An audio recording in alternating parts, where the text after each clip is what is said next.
Morning பிரேக்ஃபாஸ்ட்டுக்கு தோசை, முள்ளங்கி சட்னி பண்ணிவிட்டு அதுக்கப்புறம் சௌசௌ குழம்பு வைக்க போகிறேன். எப்படி அப்படின்னா ட்ரை ரோஸ்ட் பண்ணணும். வரமிளகா, சோம்பு, சீரகம், மிளகு, அப்புறம் பட்டை கொஞ்சம், கிராம்பு, ஏலக்காய், அதுக்கப்புறம் இந்த பிரியாணி இலை இதெல்லாம் போட்டுட்டு உங்களுக்கு ஃப்ளேவர் எது பிடிக்குமோ அதை கூட குறைச்சி போட்டுக்கோங்க.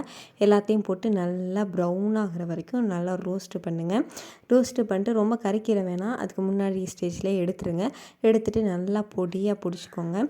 குட்டி மிக்சியில் போட்டு அடித்து எடுத்துகிட்டு அதுக்கப்புறம் தேங்காய் ஒரு 3 ஸ்பூன் போல் துருவி வச்சுட்டு அதையும் போட்டு இந்த லெவலில் கொஞ்சம் அரைச்சி எடுத்துகிட்டு அதுக்கப்புறம் தக்காளி போட்டுக்கோங்க. தக்காளி தண்ணியே சேர்க்காமல் அரைச்சிங்கன்னா இந்த மாதிரி பேஸ்ட்டாக வந்துடும்.